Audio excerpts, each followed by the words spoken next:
Okay, so a couple of phrases that I transcribed into Latin alphabet, and we did half of that. So let's just demonstrate this one. Could you please read it? من از ایران آمدم. Perfect.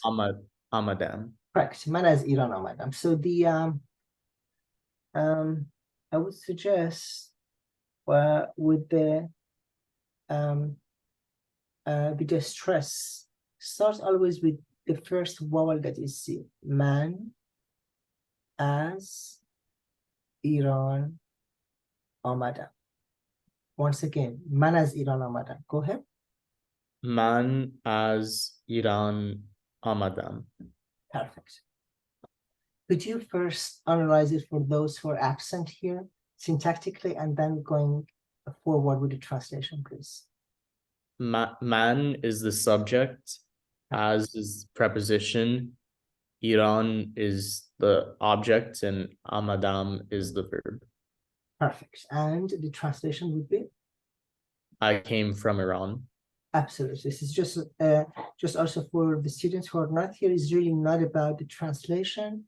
It's great that you can translate it, but it's really not our main focus. My main focus is to see if you can read the words in Persian and if you can recognize the parts of the speech according to this subject, object, verb order. Perfect. So, next one. شما با کی حرف میزنید؟ So, and would you please do the same with the second phrase? شما is the subject, and he is the object. Perfect. And then حرف میزنید is the verb. Perfect. Exactly. It's a question phrase, which means? Who do you all talk with? Exactly, who you are talking to or who you are speaking with. We'll learn that later in course of working with these structures of the verbs in Persian, that we have these compound verbs where we have a noun plus an auxiliary verb, a helping verb, and here is the helping verb from the verb zadan, which in fact means to hit or to play. So word by word means to hit the words, so to talk or to speak. Perfect. Next phrase. دوستان ما در ژاپن هستند. Amazing. دوستان ما در ژاپن هستند. Same please, same procedure. دوستان ما is the subject, ژاپن is the object, and hastand is the verb. Perfect. And translation. Our friends are in Japan. Perfect. So one of the other purposes of introducing these phrases is also working on those most frequently used prepositions in Persian, as just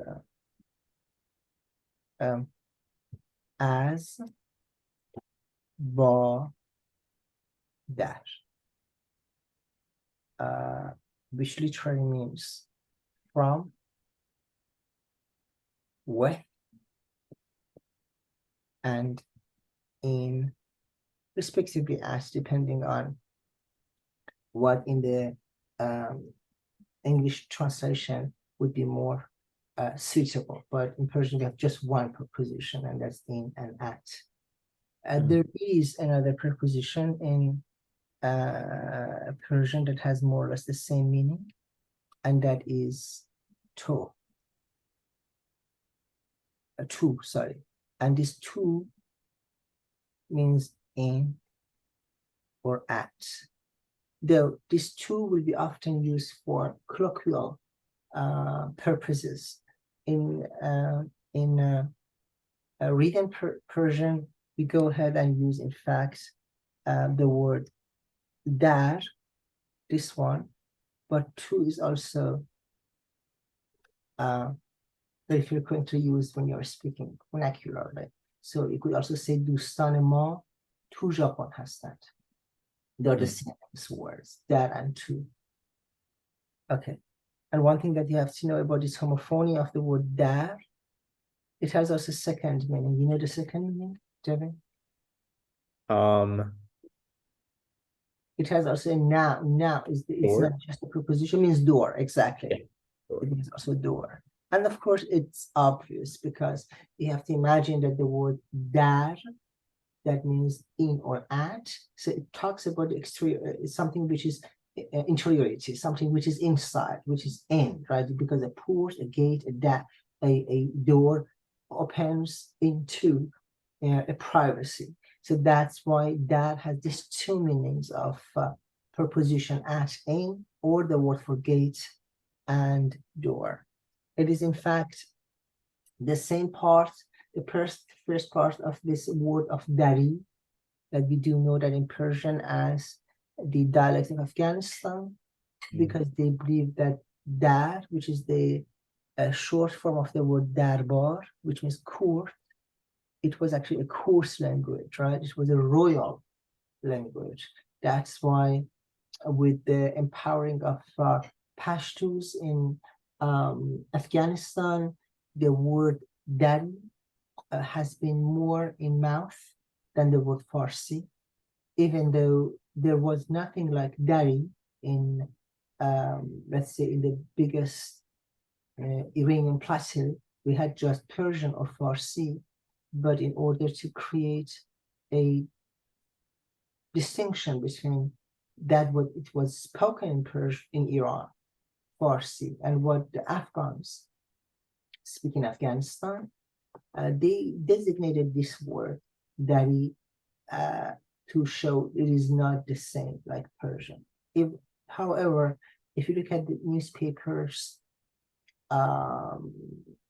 media, print media, books, prior to 1940s, you don't have a trace of the word dari. It did not exist. It means that's a new construct. Not that the word dari did not exist, but it was not applied for the language of the people in Afghanistan. You have Persian literature in which the word dari comes up. For example, Nasir Khosrow from 10th century, often when he talks about his court or royal language, he talks about dari, but he means with that this elevated court royal language for written form, not for spoken. But it was diplomatically and linguistically never applied for language, but with empowering of Pashtus in Afghanistan and their, I would say, particular sentiment towards Iran and Persian, they started to frequently and consequently using the word dari and not Farsi. However, when you talk to ordinary Persian-speaking Afghans, they call their language, in fact, still Farsi. But somehow in the constitution, they started to use the word dari and abandoned the term Farsi. Anyway, that dar, that is part of the word dari, means also the gate or the court of a royalty. So let's look at the next phrase. کارگران اینجا بودند. Perfect. کارگران اینجا بودند. کارگران is the subject, اینجا is the descriptor, and then بودند is the verb. Exactly. Subject, object, and verb. Do you have a translation for that? You know what it means? The workers were here.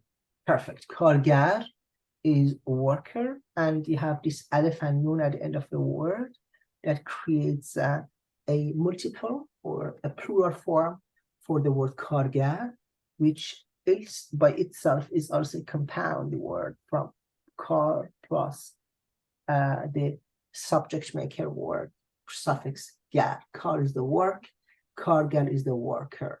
The function of gar at the end of the word car is like really the function of er at the end of the word work in English. So kargar. Perfect. So workers were here. Is often applied to people who are doing physical work, like construction workers, street cleaners, not employees, not the person who has a desk job. It's people who are using their power to work. So it's like any physically demanded job. Next one. تو خوب هستی؟ تو خوب هستی, which means, can you try first analyze it, please? تو is the subject, خوب is the object, and then hasti is the verb. And means? Are you good? Are you good? Are you okay? Exactly. Are you fine? And this actually is the term that you often use when you encounter a person. You say salam, خوب هستی. Often you drop the word to because in the verb, which is conjugated in the second person singular, the subject is incorporated. You can say خوب هستی. Are you okay? Are you good? Okay. So, all right. So we have here the last 6 phrases. Okay, I would suggest just to read that and we work on that as the page before. Okay. دوست شما چینی میخواند. دوست شما چینی میخواند. Exactly. So and this is one thing that I have to emphasize here, that this vowel we do not pronounce. That's why I put this up there. So we do not pronounce. دوست شما چینی میخواند. Oh, so you don't pronounce the vowel we do not pronounce. It is میخواند. And the reason for that is that in the transition from the Middle Persian to Modern Persian, the double consonant of kh and v was too, let's say, difficult to pronounce it because you have 2 hard consonants, kh and v. So, and then the vav has been, of course, dropped in pronunciation. But since the written text is more conservative than the spoken language, the vestige of this classical form of writing, the way it was pronounced maybe a couple of centuries ago, remained, while the spoken Persian progressed and avoided to use the verb anymore. But still you write it, but you do not pronounce it. میخواند. So دوست شما چینی میخواند. Okay. دوست شما is the subject. He is the object, and then میخواند is the verb. Perfect. You know what it means? Does your friend study Chinese? Exactly. Perfect.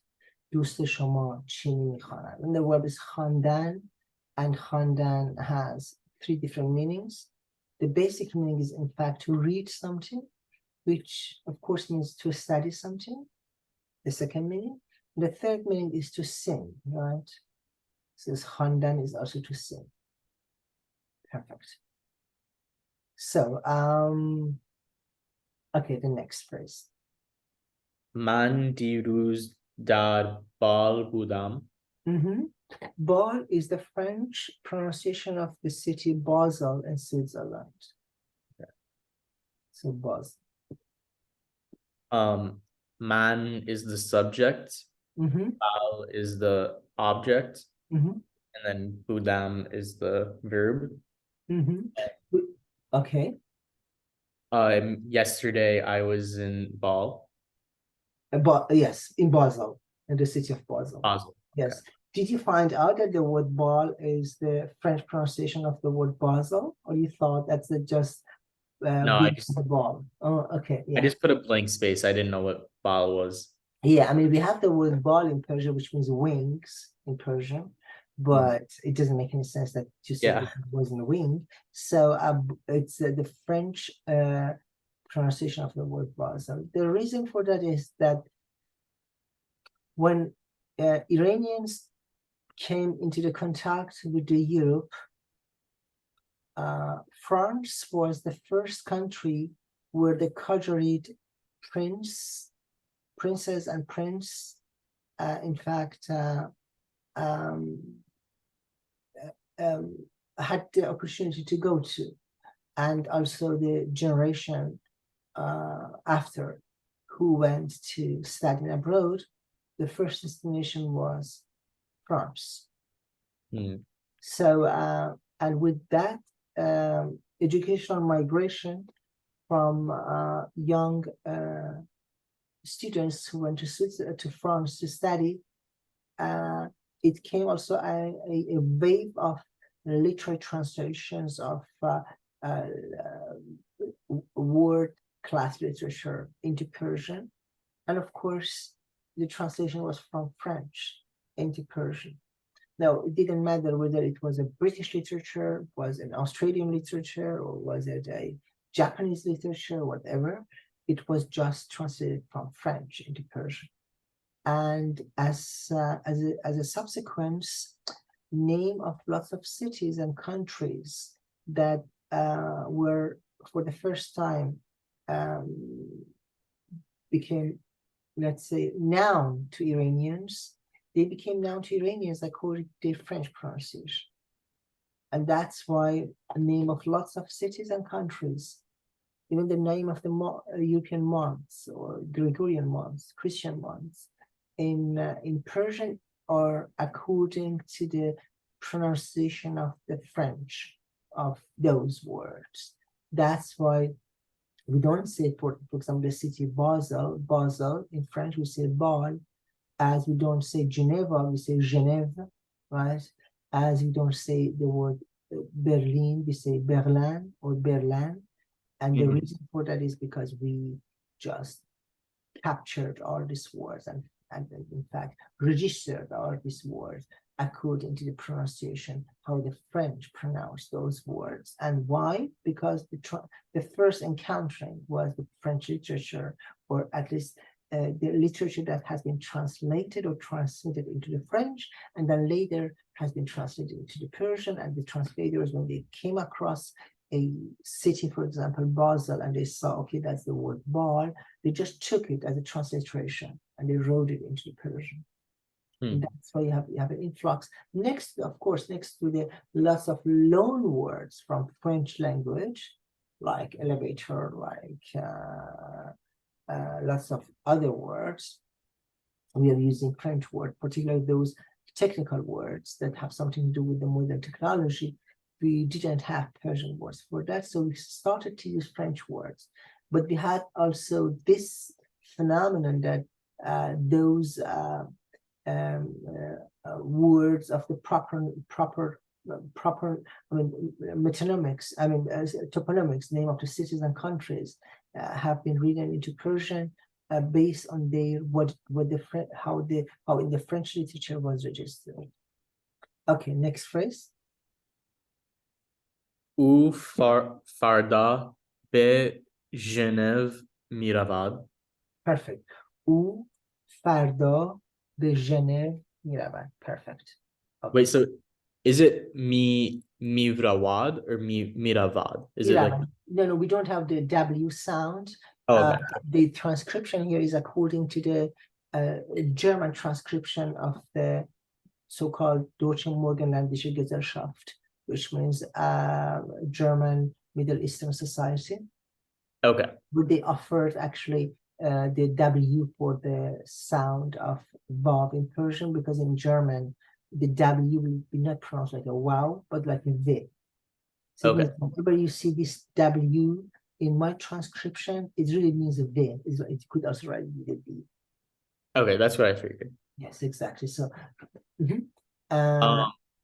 he/she goes to Geneva tomorrow. Perfect. Perfect. Amazing. Next one. آیا توماس انگلیسی بلد است؟ انگلیسی. انگلیسی. Perfect.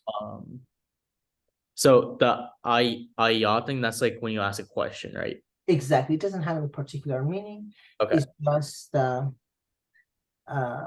it's like the French skip that doesn't have any particular meaning. Really, you just put it at the beginning of the phrase in a spoken, in literary written Persian, particularly to distinguish a normal statement of predicates from a question phrase. Because if you drop the aya, that really doesn't sound like a question anymore. So you put this aya figuratively at the beginning of the phrase so that the reader would know that you're asking. Can you translate it? Do you think? What does balad mean? So balad būdan means to know, to master. Oh, okay. So does Thomas know English? Exactly. Now, something very interesting. Why we do need this ayah in Persian? You might ask, okay, when you have a question word or a question sign at the end of the word, by that I mean this one. Well, sorry. I mean this one. You might ask, okay, well, why do I need that one if I have already question mark at the end of the phrase? So you have to understand that these punctuations, like semicolon, colon, comma, question signs, exclamative signs, and the like, they're very new phenomenon in the scripts, right? And it has nothing to do with Persian. Also, if you look at the text of the 18th century backwards to Middle Ages, phrases that have been written really like a chain, and you didn't have any of these punctuations. Punctuation is a very modern phenomenon in writing. So, well, you can imagine now how important is it for Persian to have this ayah at the beginning when you don't have these punctuations to know there's a question. And now it's of course obsolete because in fact you have a question form, question sign at the end of the phrase, and even if you drop the word Thomas, the word ayah, and you say Thomas انگلیسی بلد است, just with the changing the pitch and the tonality or the prosody of the phrase, you could put the question. But if you think about that this question sign at the end of the phrase is something very recent, you see the necessity of the word ayah at the beginning to understand that's a question. Not when you're speaking, but when you have the written text, how would you know that it's a question if you don't have this sign? Okay, next phrase. من با حمید به خانه رفتم. من با حمید به خانه رفتم. Perfect. Can you analyze it before you translate it, if you could, please? Man is the subject. Perfect. Ba would be like a preposition. Khāne is the object. And raftam is the verb. Perfect. What about the word hamid here? It's like, because ba is with, so it would be like I with, and then Hamid is like the name of someone. Exactly. It's a position. It means, in fact, the position that you confer to man in a grammar as a subject, you have to confer it also to Hamid, because man is the subject, Hamid is also the subject, because they did the same thing. Right? So, well, in fact, that's a dative case, but it doesn't matter. And in Persian, man and Hamid, they have the same grammatical positions like subject. Oh, so the conjugation is for, it would be like saying like ma. No, well, I mean, you would say I went with Hamid to home, right? I went home with Hamid, right? So you don't need to use raftan in plural. You know what I mean? because you say I went home with Hamid. Oh, I see. You don't need to use رفتم in plural. You could say ما به خانه رفتیم, dropping the word Hamid, but Yeah. is it you who is doing something, somebody keeps you company, still the subject is saying singular. Okay. Was Yeah. that the question that you sent me? No, my question was about the last one. Okay, let's look at that. Okay. Okay, so Marrakesh va Tunis dar شمال آفریقا است. And your question was why, when Marrakesh and Tunis, which is Morocco and Tunisia, are two words, the subject is plural and the verb is singular, right? Yeah. The reason is that, and it's very interesting in Persian, in this case, we have a very arbitrary rule. We say that if the subject is not an animate being, like humankind or animals, the verb could be singular. So it is not wrong to say مراکش تونس در شمال آفریقا هستند, but it's also right to use the verb in singular. But that is really an exception. The precondition for that, Devin, is that the subject, if it is more than one, shouldn't be a humankind or an animate being. Then you can say that. If instead of Marrakesh or Tunis would be, for example, Devin and Farshid, you couldn't use the verb as. You had to say Farshid or Devin در شمال آفریقا هستند. In this case, you would have the subject in plural, and then the verb would be also in plural hastand. Okay. So, I mean, your question is absolutely justified. We haven't worked on that yet because it's also too early. But since you know already Tajik, it would be interesting to know that. So, yeah. But that is really when you have the subject as an object, which is a still nature, right? Not an animate object. Okay. Perfect. So going back to next phrase, کوروش. کوروش و سوزان به زوریخ میآیند. Perfect. And then just for the smoothness of the pronunciation, dear Devin, when you come to this verb, pronounce it like an O.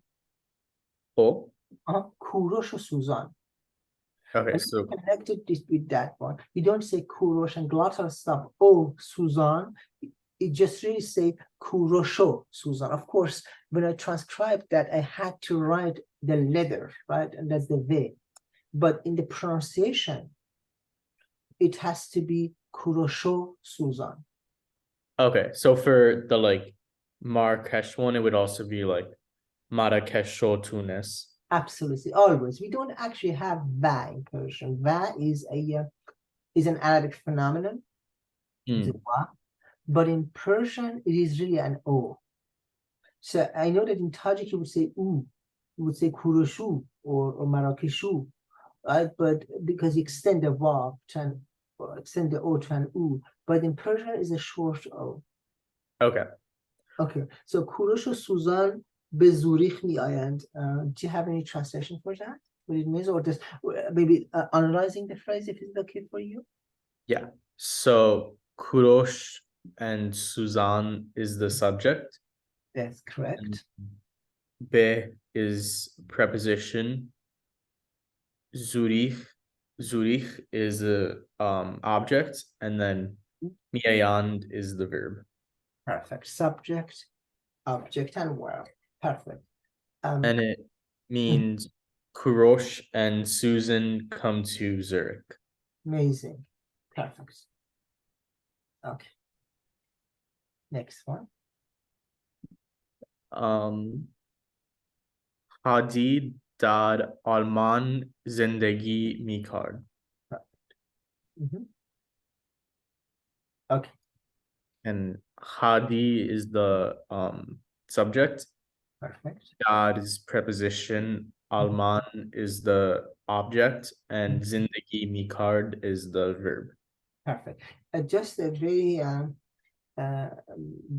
tiny hyper correction of the letter K. The K in Persian is often open. It's not kar, is kar.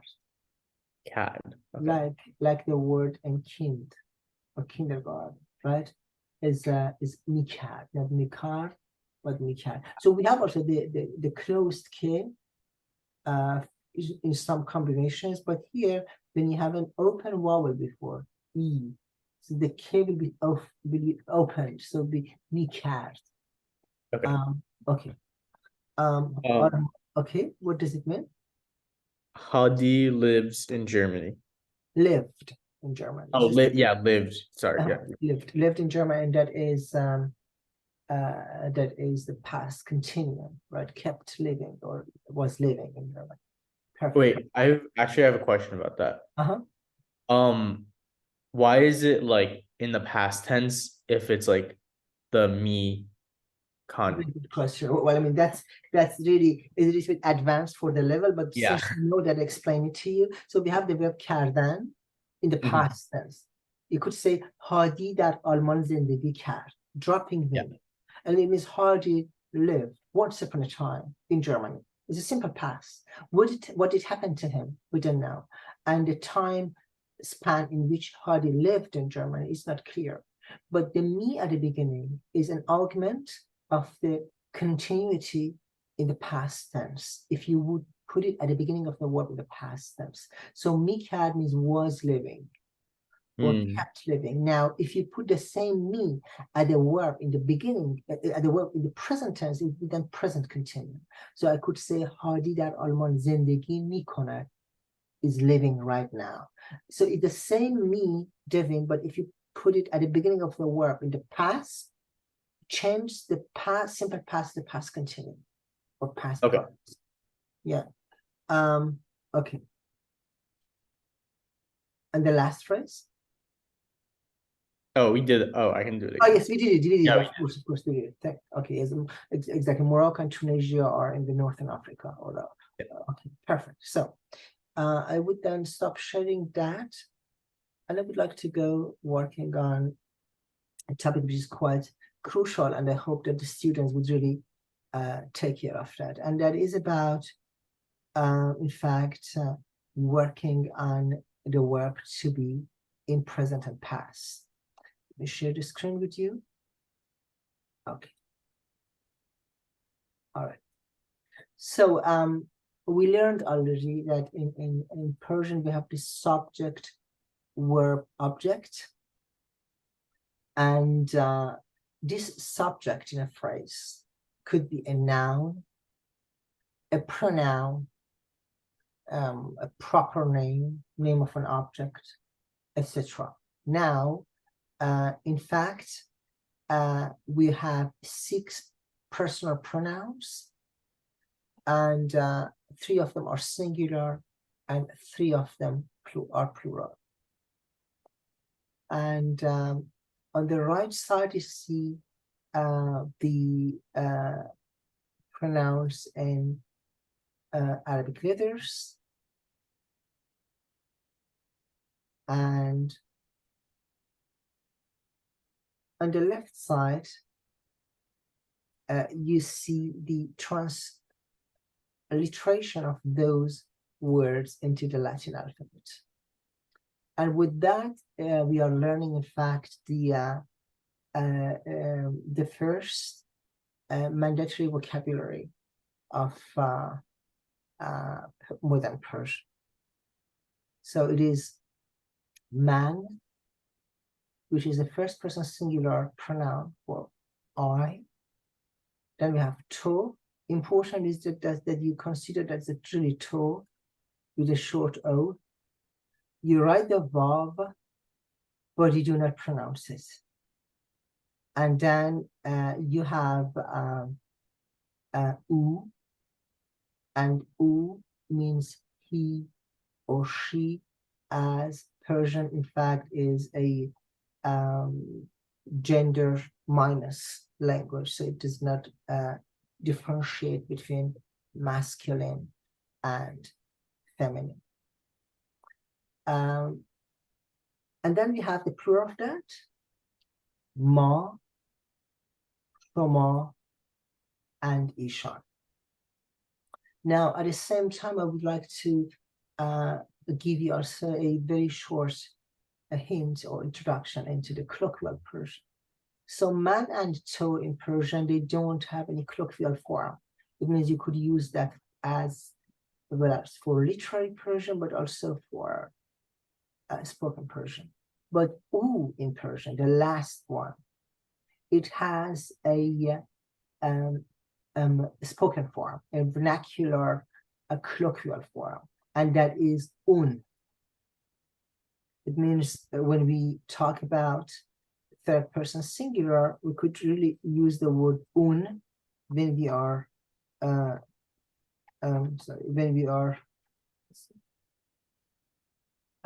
when we are talking about a person who is absent.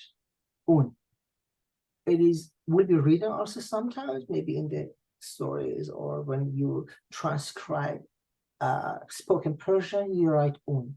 But in fact, the official literary version for the third person singular pronoun is un.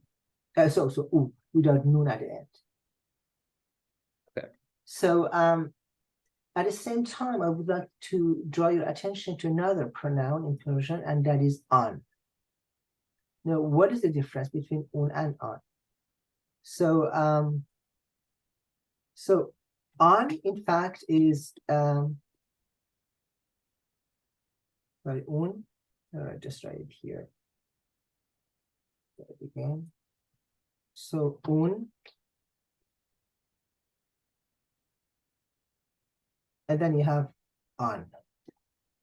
So what is the difference? What is that actually? An is the demonstrative pronoun for that, right?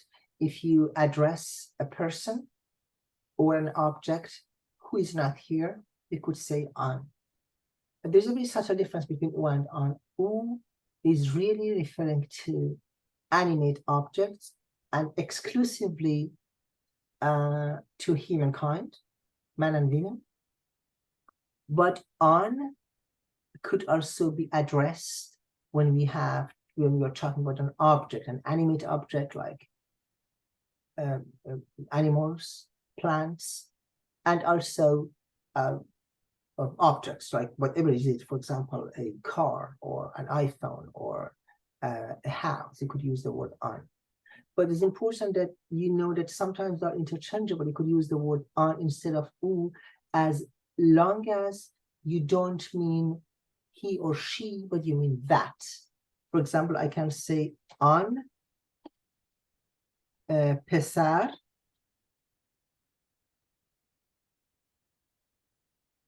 for example, Davin asked. Just put it here that we can read it. That one. Okay. An pesar Davin. So means that boy Devin is. So I cannot say u pesar Davin است, because an in this point, in this case, it really means that. But I could also use the word an to address an inanimate being. For example, I could say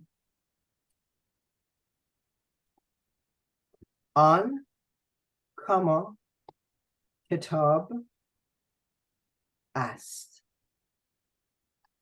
which literally means that is a book. An kitab است.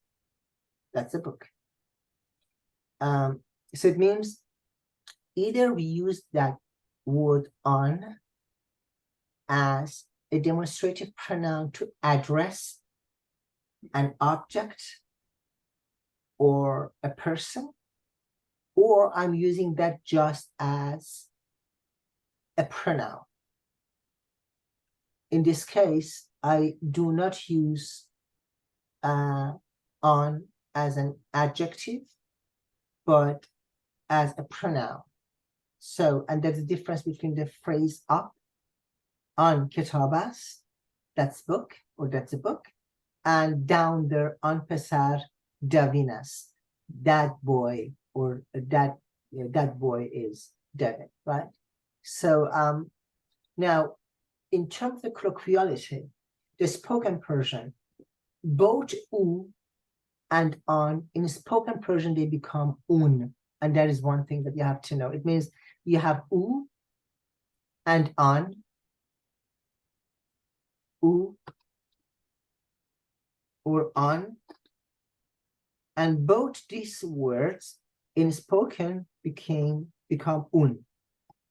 That's something that you have to make sure that you really learn it. Both of these words, they become un. So it means I could say un pesar davine, spoken, or un ketabe. So it means when we talk about the colloquial Persian, there is no difference between u and on. But in written Persian, yes, one of them is u, the other one is on. So you wouldn't say out loud like on pisad. It would always be pisad. In spoken? Yeah. Yes, you would say always un pesar. Yes. Okay. Un pesar. Exactly. So, okay. All right. So, so that's the singular pronouns. And now let's go to the plural one. So, ma is we, shoma is you all. So as you see that that's different than in English. So you have, in fact, to in singular, as you see that here. And that means you. But then you have shoma. So here there's a difference between English and Persian. But I mean, you have myriads of other European languages where the second person singular, you, is not like the second person plural, you, right? But that's in fact here is a deficiency of English, right? Not Persian. Persian has two different pronouns for singular and plural, right? As you have it in French, also you have tu and vous, or you have du and vosotros, or you have in German du und er. So it means, in fact, it's very common that in lots of European languages you do have we have a difference between singular and plural. So that's very important to just make a difference here, that you could use the word shoma in plural, and you have to. But shoma will be not just used for second person plural. You could use it also as a sign of respect, a polite form, a formal way of addressing a person. So it means if you don't know a person, or if he's an elderly, or if you want to show your respect, you won't use the word to, you would use the word shoma. But and appropriately, of course, you would use also the verb in plural. For example, I can say, if I do know my student, let's say Abdullah, I can say to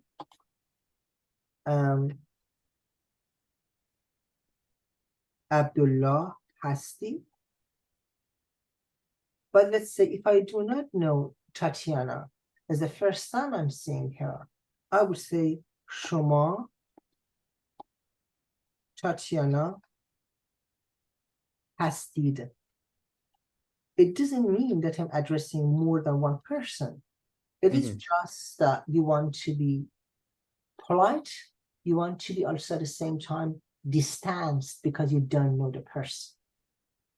Or maybe the person is older than you and you want to show respect. So you would use the second person plural. And then we come to a very interesting phenomenon in Persian, and that is the form ānhā and ishan. So of course we have let's put it here. We have ānhā, which is really interesting because it's the plural of the word on, right? And in this case that means they. But it means also those. Why? Because on meant that. So of course, then ānhā means those. So it means you could use that ānhā as a personal pronoun, but you could also use ānhā as adjective. For example, those men, those books, those houses, those people. So but you see that in spoken Persian, if an becomes un, Devin, what happens to ānhā? If on becomes If an becomes un in spoken Persian, what happens to ānhā? ānhā. Exactly. So this ānhā in spoken Persian becomes ānhā. Let's write it here. Un, ha.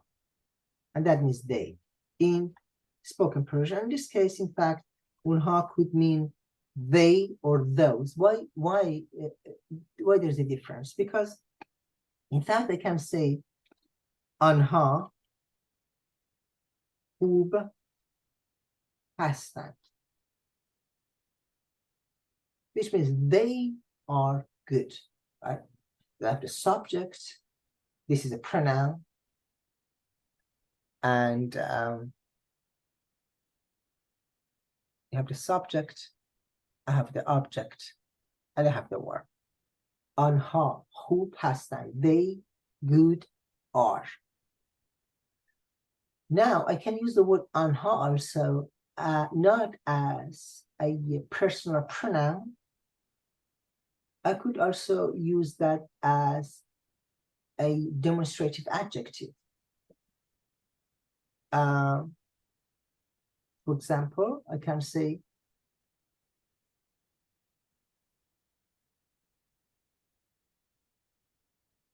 let's go for example here.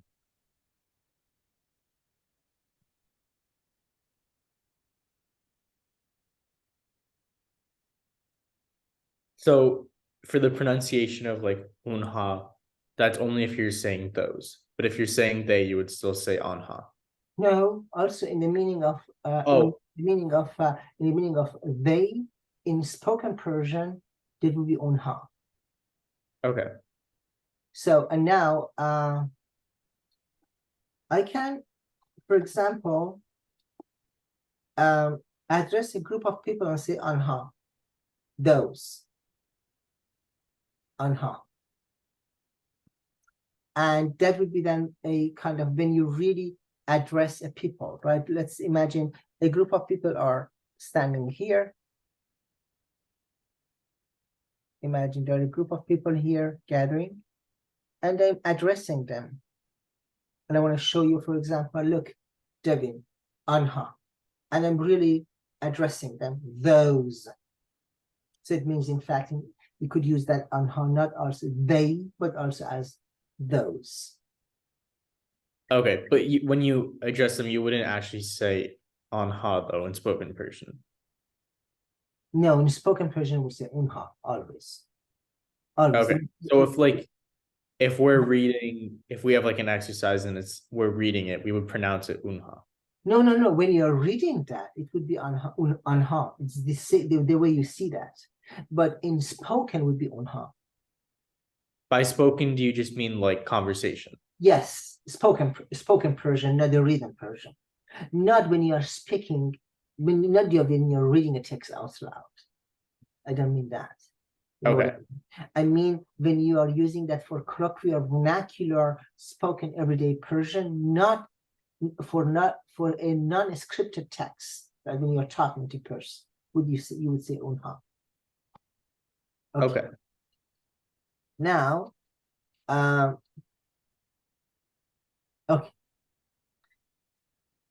And then you have, after the slash, you see this phenomenon, ishan. That's very interesting. Ishan is a synonymous word toward ānhā, a pronoun, but it has a very specific use. You would use ishan to show the respect for a person or for a group of persons who are not here. It means we don't have just a polite form, a formal way to address a person whom we are talking to. We have also an option to address a person who is an absentee in a polite form. For example, let's say if I'm talking to you, Devin, and I would like to know whether your parents are okay, whether they are well off and they feel well, I can say Ishan خوب هستند. Asking simply ایشان خوب هستند. And in fact, what I'm doing here is I am asking about two people or more who are not present in our conversation, our mutual conversation. But still, I want to show kind of a respect to the persons of one person, even who is not here or who are not here. So I'm talking about your parents and say, ایشان خوب هستند. And you can answer, بله, ایشان خوب هستند. Yes, they are fine. Yeah. So it means I can use the word ishan as an alternative form to ānhā, but also I can use the word ishan for a person, for a single person who is absent. Let's say I'm talking about just your father or your mother or your older brother, and I would say ishan خوب هستند. I really don't mean a group of people, I mean one person. And this is a very interesting form because in fact you're using a third person's plural for a person who's not here. So now tightly connected to those phrases here, we have the verb to be, and that's what I would like to work on that now. Is the verb to be, and the verb to be has a root hastan in present tense, and like lots of language in the world, the verb to be is a highly irregular verb. So that's why my suggestion to students is just to learn those verb conjugations of the verb to be in present past tense by heart. Other verbs in Persian are grosso modo, are regular, but the verb hastan, maybe because of the frequency of the usage of this verb, became irregular, right? The verbs that are most used in a language, they become irregular. For whatever reason, they undergo a bigger vowel and consonant shifting than other verbs. Think about the verb to be. In English, you have the verb to be, the conjugation is I am, has nothing to do with the verb to be, and the simple past is I was. And then you have the present perfect, I have been. So in fact, you have to be, am, was, and were, and been.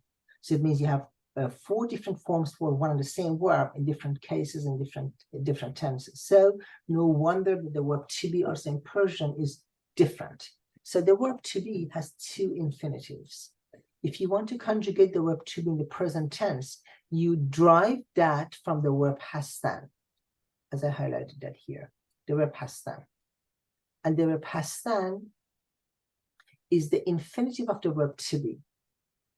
And something that we have to learn is that regardless whether we are talking about the regularity of the verbs or irregularity of the verbs, all verbs in Persian have one common structure in infinitive, and that is having an at the end. It means all the verbs in Persian, regardless of how you would conjugate them in present tense or in the past tense or future, in their infinitive, they have an. So, well, within lots of languages in the world, English is an exception that the to is not part of the verb, right? It's separated. But in majority of the languages in the world, the sign of the infinitive is a part of the verb, right? And then you separate it when you conjugate it.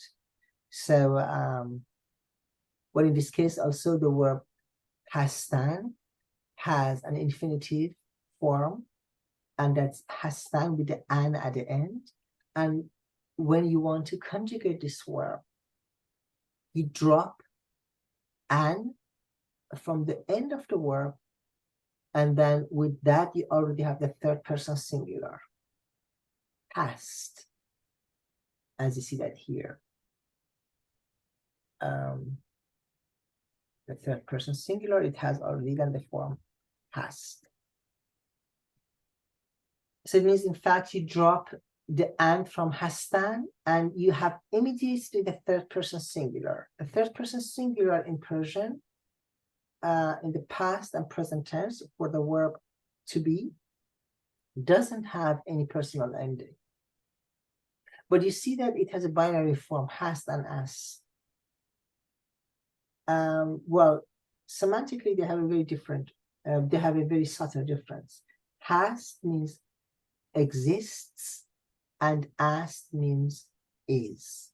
Well, if I would say, for example, in Persian, a word like, for example, khāne,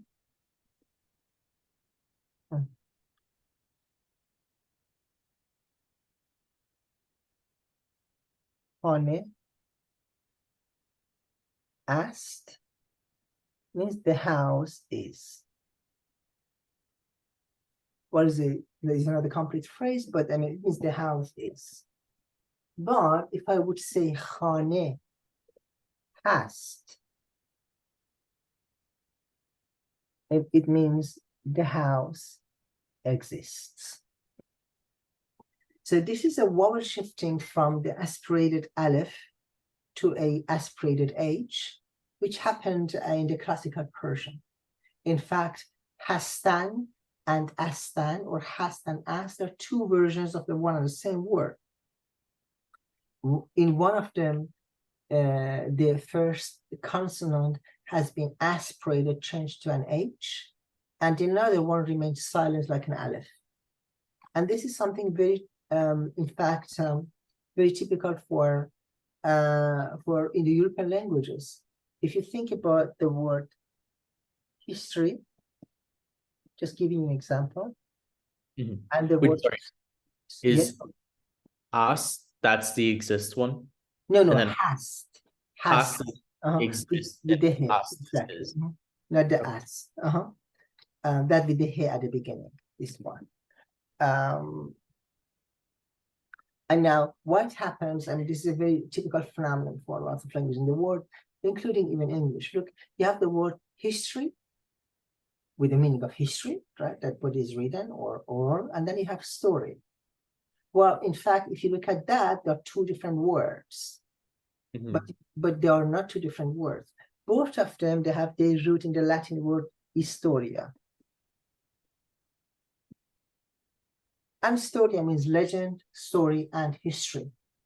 Now, sometimes around the medieval time, one of these two words became aspirated and became history, and another one remained silent and became story, and got two different paths of semantics, the way that we know that now, history and story.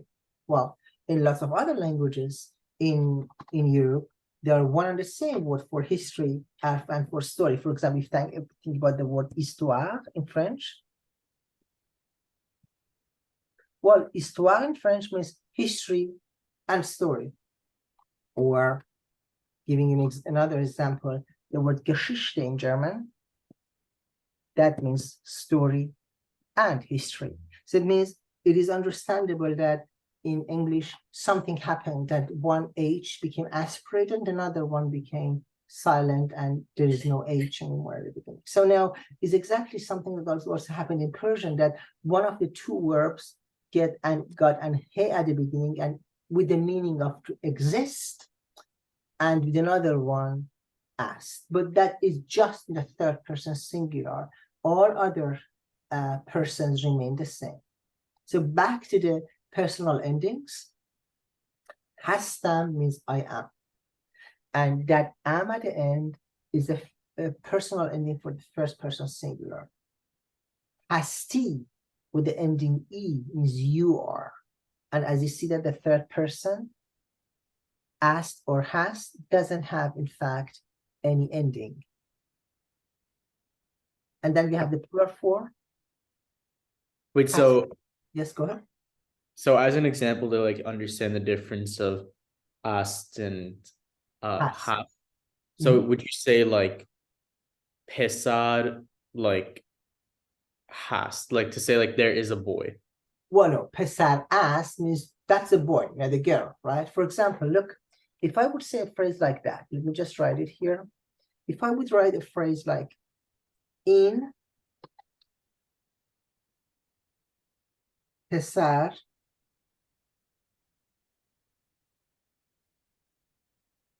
ast, means this is a boy. Yeah. This is boy. This is not a girl. This is not a baby. This is not a tree. This is not a car. This is a boy. But if I would say pesar ast, means That's like wow, there the is a boy boy. exists. He's alive. He's breathing. He's there. Okay. Right? You could So use that word often. You could use the word has for theological, philosophical text. For example, you could say khuda hast, which means God exists. And not khuda ast, there is a God. What I mean that God exists as a metaphysical power, I mean, for those who are religious, right? So khuda hast, or those who believe in theology, so you would say khuda hast. So this is the, yes, go ahead. Sorry, if you were saying like there is a girl, would you use ast or hast? It depends on the context. A very good question. If I want to say there is a boy who is smart, right? I'm talking about the existence of the boy, right? Not that there is a boy and not a girl, right? I don't want to say that there is a boy, and don't mistake it, it's not a table, or it's not a girl, it's not a baby, it's not a grown-up man, that's a boy. No, I want to say, in fact, there exists a boy who is intelligent. You have always to think about that.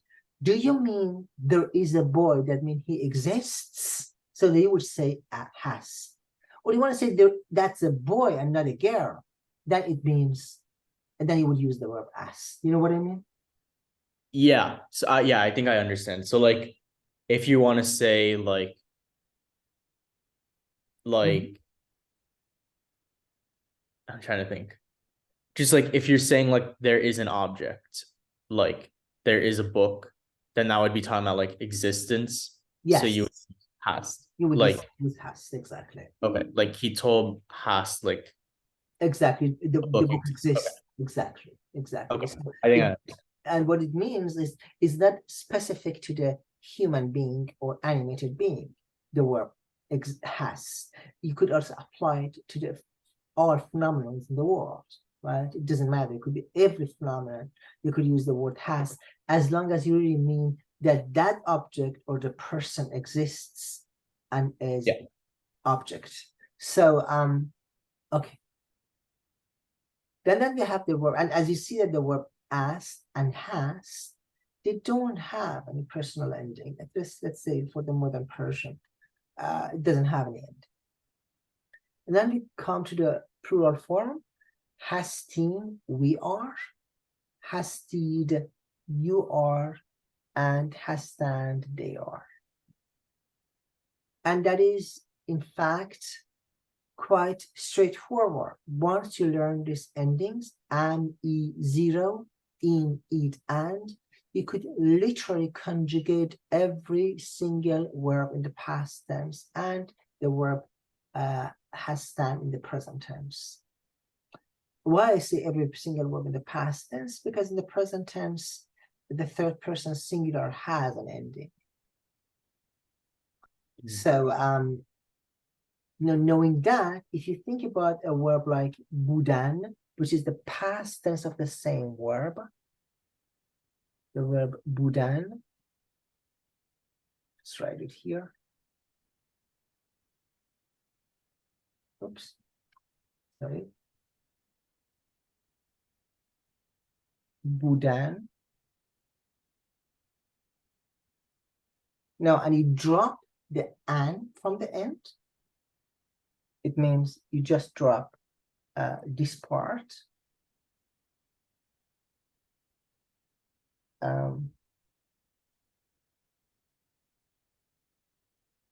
Just drop this part and you come to the verb būd, and you can conjugate using the same personal endings. Go ahead and conjugate the same verb in the past tense, knowing that the infinitive is būdan. Būdam, būdi, būd, Exactly. būdim, Mm-hmm. būdid, Mm-hmm. and būdand. Perfect. So in fact, with that, your students did a really huge jump into the verb conjugational system in Persian. And it really doesn't matter, David, what a verb I would give you, right? Let's say thinking about a verb you have never heard in your life. Let's say a verb that you don't know, like the verb like pushidan, which means to wear something. Just write it here. Pushidan. Pushidan. Well, and now the only thing that you have to know is you drop the an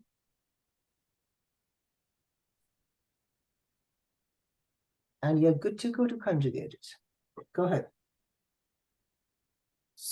Pushidam, Mm-hmm. pushidi, Mm-hmm. pushid, Mm-hmm. pushidim, pushidid, pushidand. That's it. So it means there is really not even a single verb in the entire conjugational system of Persian verbs that would exceed this rule. All Persian verbs we conjugate the same way. So Okay. the verb hastan, of course, because of its regularity, has two infinitives. One infinitive is hastan, to be, in the present tense, from which we drive all the 6 persons in present tense, and it has a past tense, būdan. But as you see that, the personal endings are absolutely identical. Hastan, hasti, hast, 0. So this is not an O, it's a 0. It means there is no ending here. And then hastim, hastit, hastand. And then plural has and then simple past, sorry, būdam, būdi, again third person, nothing. Būdim, būdid, būdan. Now for this verbal conjugation of the present tense, the verb to be in the present and the past tense, I prepared a very single exercise and simple one that I hope to do that in a class with the students, but I mean, just Devin is there, so let's do that. And okay, so this exercise has 2 parts, and don't forget that we have these endings, right? So e0 and in, id, and, right? The endings. Just remember that one. I mean this one. E0, in, id, and then we are going to do this exercise. This exercise is consisting of 2 parts. The first part is demanding using verbs, appropriate verbs, a simple drill of conjugation of the verb to be. Mm-hmm. And then in the second part, which is a little bit more sophisticated, I have phrases with gaps where you have to think about that, what appropriate pronoun you would put here. Let's start with that one. Just open the Adobe and we are going to write. So, okay, from your memory, Devin, help me. Okay, Shoma. so I'm with Shoma Hastid. Perfect. Just let me put it a little bit up there and make it a bit smaller. Shoma has perfect. Shoma has T. Perfect. Shoma هستی. Perfect. So you are, and you remember what I explained about the second person plural? What applications this form has, Devin? Yeah, for shoma, it can be you all or also you singular but formal. Perfect. Let's go. The opposite here. Man hastan. Perfect. Man has time. Okay. Next one. That's You can magnify that. oh ishan ānhā hastand. Perfect. Ishan or Anha has time. Amazing. Perfect. And to? To hasti. Perfect. And just for repetition, also for those students who are not here, can you just remind us once again about this structure of Ishan? Yes. Ishan is like respectful, and ānhā is like just like they. Exactly. And this respectful form, Ishan, could be applied to a group of people who are absent or a one person who is not here. Doesn't matter. So ishan can be one singular as well. Yes, exactly. As I explained, for example, when I'm talking about your mom and your mom is not here, you could say Ishan hastand, Ishan khāne hastand. She's at home, right? Okay. So singular for someone who's like absent. Okay. Exactly. Next one. Ma oh wait, sorry, wrong one. Hast or ast. Perfect. And the difference was? Hast is like if it exists, and ast is like is. Perfect. And ma? Ma hastin. Perfect. Hastan. Now, down there, I have the last exercise for today, and with that, we are actually concluding our session. And I hope that the students would really working on the exercise that I would present it in a few seconds, what you have to do. So in the second part, as you see in the phrase, you have pronouns here. Now you have to think about that, what pronouns I would use here to complete the phrases. And there is a smart trick here. Some of the phrases are tricky. You have to think about that. Do I really need a pronoun or not? Right? Okay. So sometimes you don't need it, just as a hint. Okay. Go ahead and read the first phrase, please. Okay. No. And, right? Oh, great. Oh, okay. Should I read the entire phrase and then say what? Well, think about that, and then you can read out loud. You can read for yourself, and then give me the answer when you're sure about the pronoun, or you can read from the beginning. It's fine. Okay, I think that the pronoun is man. Amazing, perfect, man. And that's interesting because you belong to few students of mine who got the correct one, because most of the students, they say ma, because they see because they look at the verb and that's plural and say, okay, hastin. Oh, okay, yeah. Ma hastin. But what happened that you chose the word man? Because it has the and, it has o, so then like it has to be like I and someone else, like to talk about the subject as we. Exactly. And then I made here an annotation that one goes to this explanation. This is a suffix e, which shows as an adjective. So mano Aryan Irani hastin. What does it mean?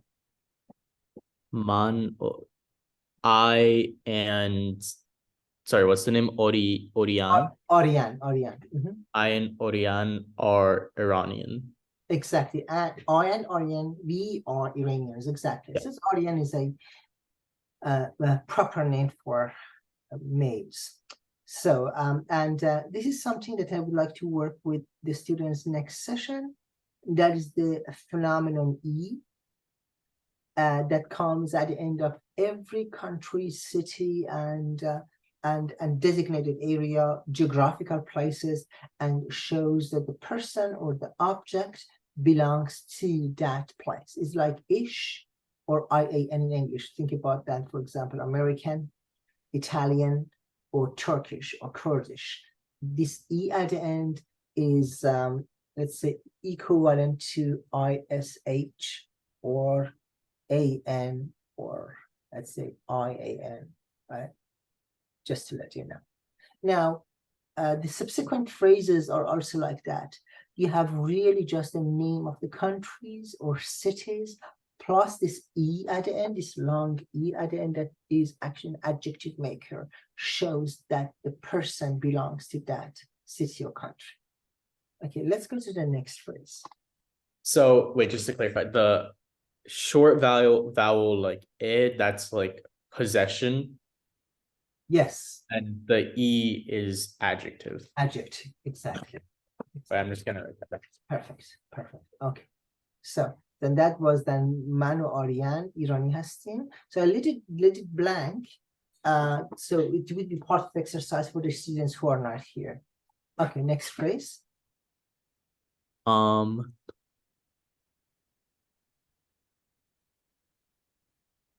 this one, you wouldn't need another subject, right?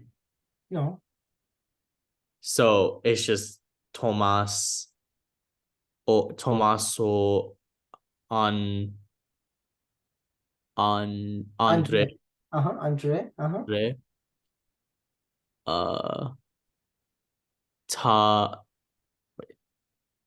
Tai Taiyan. Taiwani. Hastan. Exactly. Tommaso Andre Taiwani Hastand. And Taiwan is to Taiwan, and Taiwan is Taiwanese. Oh, So, okay. Okay, could you translate it now? Thomas and Andre are Taiwanese. Exactly. You see that? And as you intelligently found out, we don't need a pronoun here. We just say Thomas and Andre are Taiwanese. We do not need to say ānhā or something like that. You would use ānhā if you don't have a proper name, or if you want to say they are something. But in this case, you don't need it. So look at the next phrase.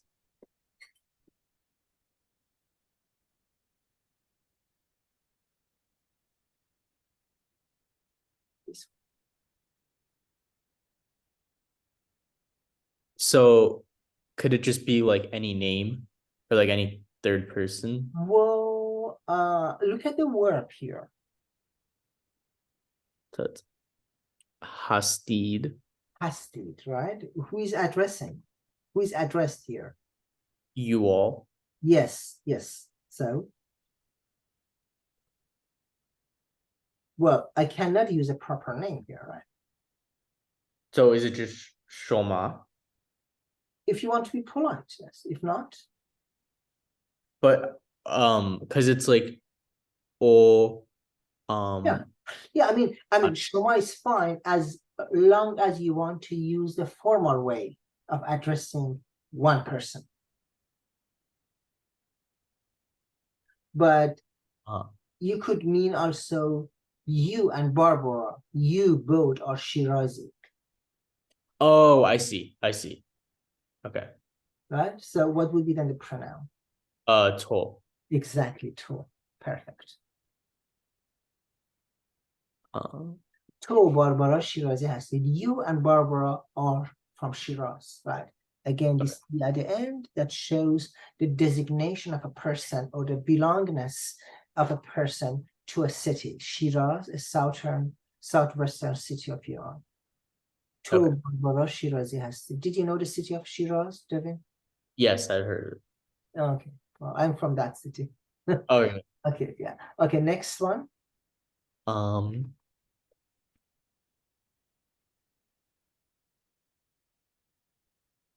Shall we magnify that? It's too small. You would like to? No, I can read it. Ma. Perfect. Can you read it? Ma dad alman budin. Perfect. Ma dar alman budin, and I have annotate here the number 2. And you see that here, that 2 means in. Yeah. Exactly. So go ahead. Should I translate it or the next one? Yeah. Well, translate it, please, if it's possible. We were in Germany. Perfect. We were in Germany. See that that's now is conjugated the verb in the past tense. We were in Germany. Perfect. So next one. تو در ایران بودی. Perfect. You were in Iran. Perfect. Amazing. Next one.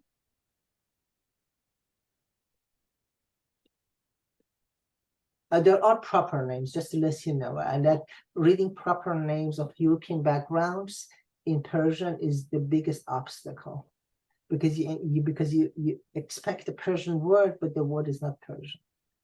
Okay. So the first one is a proper name, or both of them? This one and this one are proper names. They're Italian. So would it be Shoma? Well, would look at the verb. Oh, it's hastand. Oh, never mind. Ānhā. Exactly. Can you read it now? Yeah. Ānhā Sandra or Lucia. Perfect. Exactly. Hastan. Exactly. Ānhā, Sandra, or Lucia Hastan, which means they are Sandra and Lucia. Exactly. So to just give a sense to the phrase, I put a comma here to show what I mean by that using a pronoun ānhā. They are Sandra and Lucia. And you see that we do really need the pronoun here. I cannot just say Sandra, Lucia, as means Sandra and Lucia exist. Of course I can say that, but I mean here playing on the pronouns. Okay. Okay. Next one.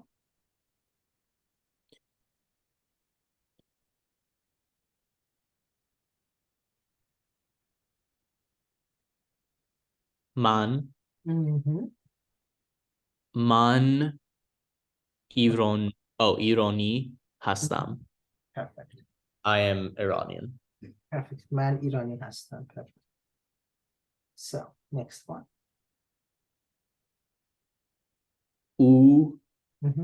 Dad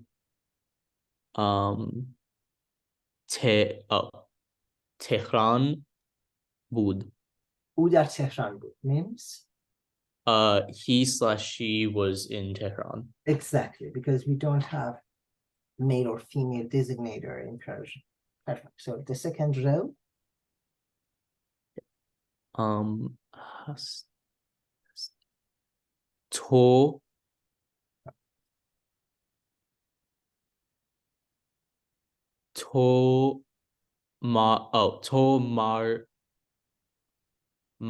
Maria Hasti. To Maria Hasti. Perfect. You are Maria. Amazing. Next one.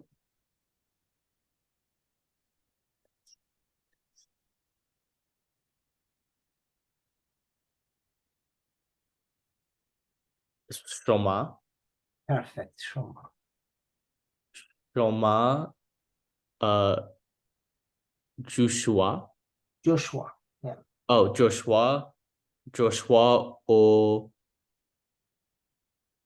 Thomas Hastid. Exactly. You all are Joshua and Thomas. Yes. Just make sure, dear Devin, when you pronounce this vav, right? I mentioned it also before in the another exercise. Do not make a glottal stop. I know that you need time to read the next word, and that's why you have this a kind of a fracture in the fluency of reading, and you say Joshua or Thomas. Though it's not Joshua or Thomas, the vav as a conjunctor belongs to the word before that connects the word to the next word. So it'd be Joshua or Thomas Hastid, right? Shoma, Joshua or Thomas Hastid means this O, in fact, is a part of the previous vocab, not the vocab after. It's something you always think about that. Also, you have also the next phrase.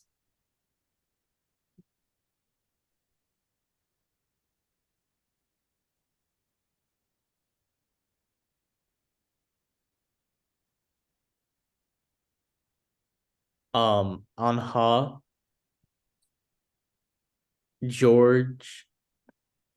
جورج و سوزان بودند. Exactly. آنها جورج و سوزان بودند. Perfect. Names? George. Oh, they are George and Susan. They were. Past. Oh, sorry. Yeah, they were. Exactly. Okay.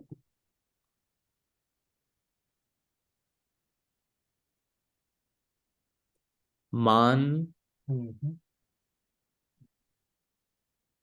man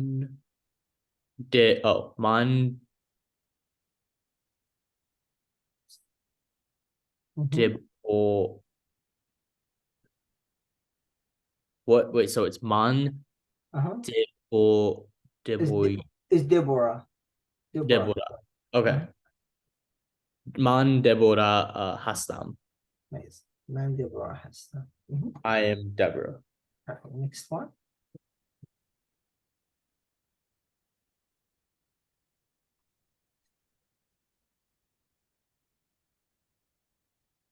Ma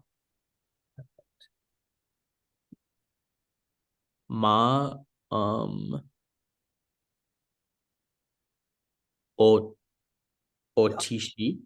Austria is the name of a country, Austria. But the point Oh. is, as I explained before, name of lots of countries are according to French pronunciation. That is the word Autriche in French.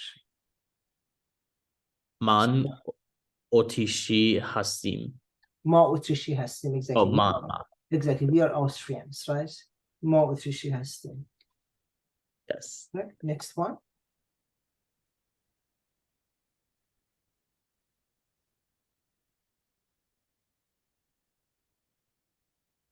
U Amy. Amy, right? Like Amy, like this one.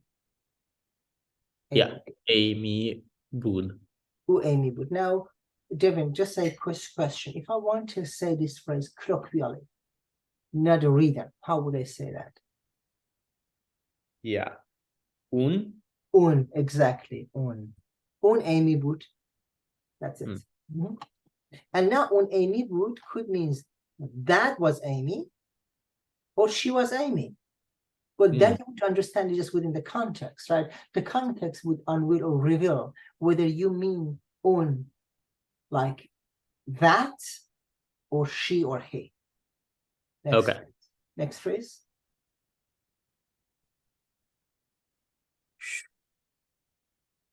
Yeah. Wait. Shoma. Perfect.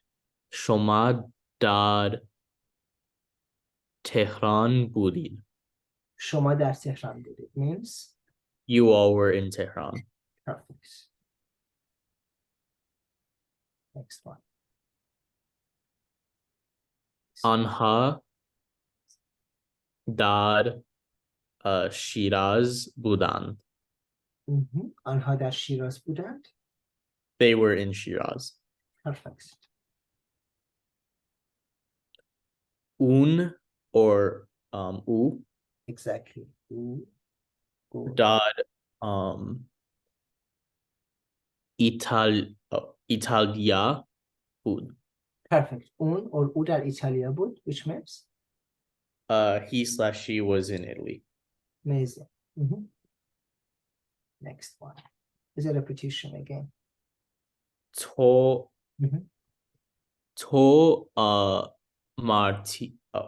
Maria Hasti. تو ماریا هستی. Perfect. Okay. And this one. Ma Almani Hastim. What is hastan? Oh, sorry. Man Almani Hastam. Perfect. Man آلمانی هستم. What does it mean? What does it mean? I am German. Perfect. And the last one, please.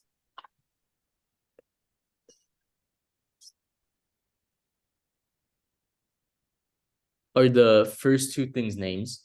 Yes. Okay, then there's no pronoun. Amazing.